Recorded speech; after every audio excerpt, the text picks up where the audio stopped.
ನಾನು ಅವಾಗ್ಲಿಂದ ಕೇಳೋಣ ಅಂತ ಅನ್ಕೊಂಡೆ.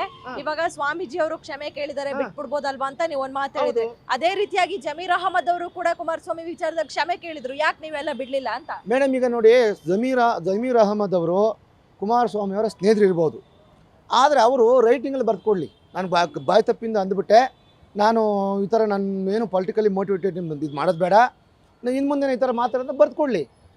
ನಾವು ಅಡಮೆಂಟ್ ಇಲ್ಲ, ನಮ್ಮ ಅಡಮೆಂಟ್ ನಾವಿಲ್ಲ. ಆದರೆ ಸ್ವಾಮೀಜಿಯವರು ಮೇಡಮ್ ಅವ್ರು ಎಷ್ಟು ಚೆನ್ನಾಗಿ ಬರ್ಕೊಡ್ತಾರೆ ಗೊತ್ತಾ.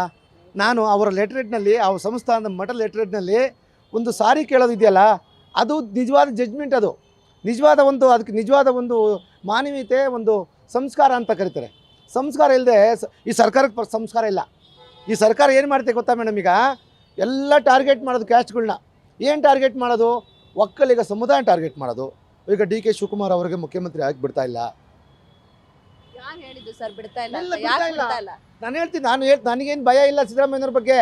ಅವರು ಯಾವುದೋ ಒಂದು ಸಮುದಾಯದ ಓಲೈಕೆಗೋಸ್ಕರ, ಅವರ ಸಮುದಾಯ ಮತ್ತು ಏನು ಮುಸ್ಲಿಮರ ಸಮುದಾಯನ ಓಲೈಸ್ಕೊಳ್ಳೋಕ್ಕೋಸ್ಕರ ಬೇಕು ಬೇಕು ಬೇಕು ಅಂತ ಪ್ರವೋಕ್ ಮಾಡೋದು ಇದು ಸಿದ್ದರಾಮಯ್ಯನವರು.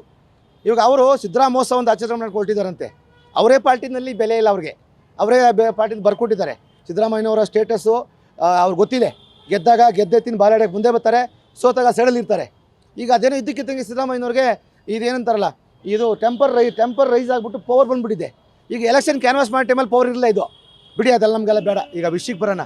ಈಗ ವಿಷಯ ಒಂದೇ ಮೇಡಮ್, ಒಕ್ಕಲಿಗ ಸಮುದಾಯದ ಯಾರಿಗೇ ಆದ್ರೂ ಒಂದು ಸರ್ಕಾರ ಆಗಲಿ ಯಾರ ತೊಂದರೆ ಕೊಡೋಕ್ಕೆ ಬಂದಾಗ ನಾವೆಲ್ಲ ಒಕ್ಕಲಿಗ ಸಮುದಾಯದ ಏನು ನಾವು ವಕೀಲರಿದ್ದೀವಿ, ಆಮೇಲೆ ಏನು ನಮ್ಮ ವರ್ಲ್ಡ್ ಯುನೈಟೆಡ್ ಫೋರಮಿಂದ ನಾವು ಮನವಿ ಕೊಟ್ಟಿದ್ದೀವಿ.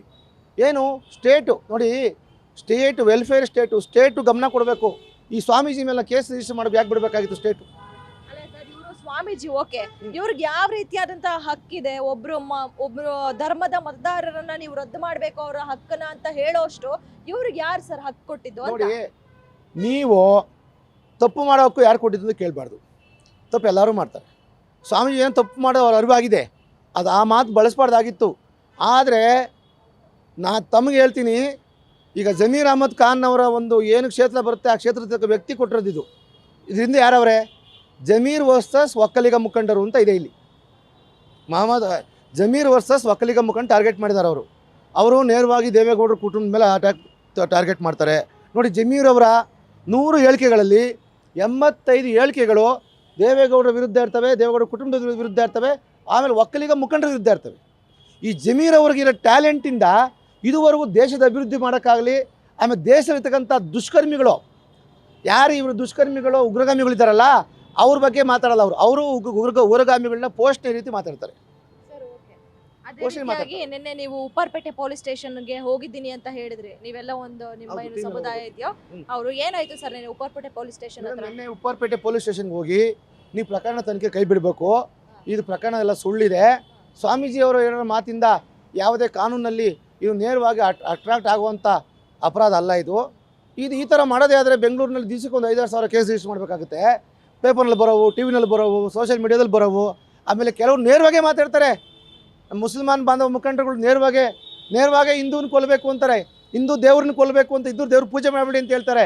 ಇದೆಲ್ಲ ಮಾಡ್ಕೊಂಡು ಹೋದರೆ ಬರೀ ನಮ್ಮ ಜೈಲು ಸಾಕಾಗಲ್ಲ, ಇರೋ ಕೋರ್ಟ್ಗಳು ಇರೋ ಪೊಲೀಸ್ ಸ್ಟೇಷನ್ ಸಾಕಾಗಲ್ಲ. ಇವೆಲ್ಲ ಪೊಲಿಟಿಕಲ್ ಆಗಿ ತೊಗೊಂಡು ಸರ್ಕಾರ ಯಾವ ಬೇಕಾದ್ರೂ ಉಪಯೋಗಿಸ್ಕೊಳುತ್ತೆ. ಸರ್ಕಾರ ಈ ಹಿಂದೆ BJP ಸರ್ಕಾರ ಇದ್ದಾಗ ಇವರಿಗೆ ಅಷ್ಟು ಅವ್ರಿಗೆ ಬಾಲ ಮುದ್ಕೊಂಡಿದ್ರು. ಇವರು ಪೊಲೀಸ್ ಸ್ಟೇಷನ್ಗಳಿಗೆ ಹೋಗಿ ಇವ್ರನ್ನ ನಾಚಿಕೆ ಆಗ್ಬೇಕು. ಸಿದ್ದರಾಮಯ್ಯನವ್ರಿಗೆ ಒಬ್ಬ ಮಾಜಿ ಮುಖ್ಯಮಂತ್ರಿ ಆಗಿಬಿಟ್ಟು ಒಂದು ಯಾವುದೋ ಪೊಲೀಸ್ ಕೇಸ್ ರಿಜಿಸ್ಟರ್ ಮಾಡೋಕ್ಕೆ ಹೋಗಿ ಸ್ಟೇಷನ್ಗೆ ಕೂತ್ಕೊತಾರೆ. ಈಗ ಆರ್ಡಿನರಿ ಪರ್ಸನ್ ಕೂತ್ಕೊಂತ ಆ ಥರ ಕೂತ್ಕೊತಾರೆ. ಹೌದು, ಗೌರವಿಸಿ ಕಾನೂನೆಲ್ಲ ಒಂದೇ.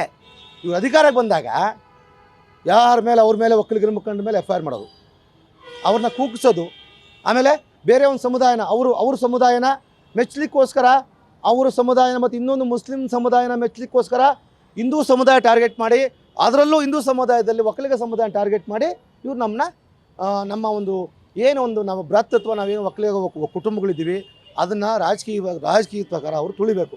ಅವ್ರು ನೋಡಿ, ಯಾವಾಗ ನೋಡು ಕುಮಾರಸ್ವಾಮಿ ಮೇಲೆ ಟಾರ್ಗೆಟ್ ಮಾಡ್ತಾರೆ, ಯಾವಾಗ ನೋಡು ದೇವೇಗೌಡರ ಮೇಲೆ ಟಾರ್ಗೆಟ್ ಮಾಡ್ತಾರೆ. ಆಮೇಲೆ ನಮ್ಮ ಸ್ವಾಮೀಜಿಗಳು ಅಂದಿದ್ದನ್ನ ಅವ್ರ ಬಾಯಲ್ಲಿ ಬರೋ ಮಾತು ನೋಡ್ಬೇಕು, ಕೇವಲ ಮಾತಾಡ್ತಾರೆ. ಇವರು ಸಿದ್ದರಾಮಯ್ಯನವ್ರಿಗೆ ಬೇರೆ ಸಮಾಜದ ಮೇಲೆ ಗೌರವನೂ ಇಲ್ಲ, ಬೇರೆ ಸಮಾಜ ವ್ಯಕ್ತಿಗಳ ಮೇಲೆ ಗೌರವ ಇಲ್ಲ. ಬಟ್ ಆದರೆ ಇವ್ರ ಸಮಾಜನ ಇಡೀ ಕರ್ನಾಟಕದಲ್ಲಿರ್ತಕ್ಕಂಥ ಎಲ್ಲ ಜಾತಿ ಸಮುದಾಯಗಳು ಎಲ್ಲ ವರ್ಗದ ಜನತೆ ಎಲ್ಲ ಧರ್ಮದ ಜನತೆ ಗೌರವಿಸ್ಬೇಕು. ಇವರು ಎಕ್ಸ್ಪೆಕ್ಟ್ ಮಾಡ್ತಾರೆ. ಇವರು ಸಿದ್ದರಾಮಯ್ಯನವರು ಎಕ್ಸ್ಪೆಕ್ಟ್ ಮಾಡ್ತಾರೆ. ಆಮೇಲೆ ಇವ್ರಿಗೆ ಏನೇನೋ ತಿಳುವಳಿಕೆ ಹೇಳಂಗಿಲ್ಲ, ಎಲ್ಲ ಗೊತ್ತಿವರು ಸರ್ವಜ್ಞ. ಅವ್ರಿಗೆ ಸರ್ವಜ್ಞ ಸಿದ್ದರಾಮಯ್ಯ ಅಂತ ಹೆಸರು ಕೊಡ್ಬೇಕಂತಿದ್ವಿ ನಾವು. ಈಗ ಒಬ್ಬ ರಾಜ್ಯದ ಮುಖ್ಯಮಂತ್ರಿ ಆಗಿ ರಾಜ್ಯದಲ್ಲಿ ಭೇದ ಭಾವ ಮಾಡಬಾರ್ದು. ಕೇವಲ ಮುಸ್ಲಿಂ ಸಮುದಾಯನ ಮೆಚ್ಚೋಕ್ಕೋಸ್ಕರ ನೀವು ಹಿಂದೂ ಸಮುದಾಯ ಟಾರ್ಗೆಟ್ ಮಾಡಿಕೊಂಡು ಒಕ್ಕಲಿಗ ಸಮುದಾಯದ ಮೇಲೆ ಕೇಸ್ಗಳು ರಿಜಿಸ್ಟರ್ ಮಾಡಿಸೋದು. ನಿಮ್ಮ ಶಿಷ್ಯ ಇದ್ದಾನಲ್ಲ, ಅವನು ಯಾರು ಜಮೀರ್ ಅಹಮದ್ ಖಾನ್ಗೆ ಹೇಳಿಸಿ ಕುಮಾರಸ್ವಾಮಿ ಡ್ಯಾಶ್ ಅಂತ ಹೇಳಿಸೋದೆಲ್ಲ ಮಾಡಿದ್ದೀರಾ. ಇದೆಲ್ಲ ಸಿದ್ದರಾಮಯ್ಯನವರೇ ಮಾಡಿದ್ದು. ಆಮೇಲೆ ಸಿದ್ದರಾಮಯ್ಯನವ್ರಿಗೆ ಯಾರೂ ಹೇಳೋದಿಲ್ಲ ನೋಡಿ. ಅವ್ರ ಮೇಲೆ ಕೇಸನ್ನು ಮಾಡಿದ್ರೆ FIRಗಳು ಮಾಡಿಸ್ತಾರೆ. ಆ ಸ್ನೇಹಮಯಿ ಕೃಷ್ಣ ಅಂದ ಮೇಲೆ FIR ಮಾಡಿಸ್ತಾರೆ. ಅವರೊಬ್ಬ ಶಿಷ್ಯ ಇದ್ದ ಲಕ್ಷ್ಮಣ ಅಂತ ಮೈಸೂರಲ್ಲಿದ್ದಾನೆ, ಅವನಿಗೇಳಿ FIR ಮಾಡಿಸ್ತಾರೆ. ಅಲ್ಲಿಗೇನು ಇವ್ರ ವಿರುದ್ಧ ಯಾರು ಕಂಪ್ಲೇಂಟ್ ಕೊಡ್ತಾರೆ, ಇವ್ರಿಗೆ ಯಾವುದು ಪ್ರಬಲವಾದ ಜಾತಿ ಇದೆ ಇವ್ರಿಗೆ ಆಪೋಸಿಟ್ಟು, ಆ ಪ್ರಬಲವಾದ ಜಾತಿ ನಾಯಕರನ್ನ ಮಟ್ಟ ಹಾಕಬೇಕು. ಆ ಪ್ರಬಲವಾದ ಜಾತಿಲಿ ಮಠಾಧೀಶಗಳನ್ನ, ಆ ಪ್ರಬಲವಾದ ಜಾತಿಯ ಸಂಘ ಸಂಸ್ಥೆಗಳನ್ನ ಮಟ್ಟ ಹಾಕಬೇಕು. ಅದೇ ರೀತಿ ಬೇರೆ ಇದಾವಲ್ಲ, ದೇಶ ವಿರೋಧ ಚಟುವಟಿಕೆ ಮಾಡ್ಕೊಂಡಿದ್ರು ಸಹ ಅವ್ರಿಗೆ ಇವ್ರು ಪೋಷಣೆ ಮಾಡ್ಕೊಂಬತ್ತಿದ್ದಾರಲ್ಲ, ಅಂಥ ಚಟುವಟಿಕೆಗಳಿಗೆ ಕಾನೂನು ಚೌಕಟ್ಟು ತಂದು ಅವ್ರು ಸಹಕಾರ ಮಾಡೋದು. ಇದೆಲ್ಲ ಮಾಡ್ಕೊಂಡಿದ್ದಾರೆ. ಸನ್ಮಾನ್ಯ ಸಿದ್ದರಾಮಯ್ಯನವರೇ, ನೀವೆಲ್ಲರ ಮುಖ್ಯಮಂತ್ರಿ, ದಯಮಾಡಿ ನೀವು ಇಂಥ ಈ ಪ್ರಕರಣ ದಯಮಾಡಿ ವಾಪಸ್ ತೊಗೊಂಡು ಒಂದು ಸಮಾಜಕ್ಕೆ ಗೌರವ ಕೊಡಿ. ಸಮಾಜಕ್ಕೆ ಗೌರವ ಕೊಡೋದು ನಿಮ್ಗೆ ಆಗದೆ ಹೋದರೆ ಅಟ್ಲೀಸ್ಟ್ ಸ್ವಾಮೀಜಿ ಅವ್ರಿಗನ್ನ ಗೌರವ ಕೊಟ್ಟು ಆ ಪ್ರಕರಣವನ್ನು ಕೈ ಬಿಡಿ. FIR ಅಂತ ಆಗಿದೆ, ಅಟ್ಲೀಸ್ಟ್ ಕೈ ಬಿಡಿ ಅಂತ ನಾನು ತಮ್ಮಲ್ಲಿ ಮನವಿ ಮಾಡ್ಕೊತೀನಿ. ಗ್ಯಾರಂಟಿ ನ್ಯೂಸ್, ಸುದ್ದಿ ಖಚಿತ, ನ್ಯಾಯ ನಿಶ್ಚಿತ.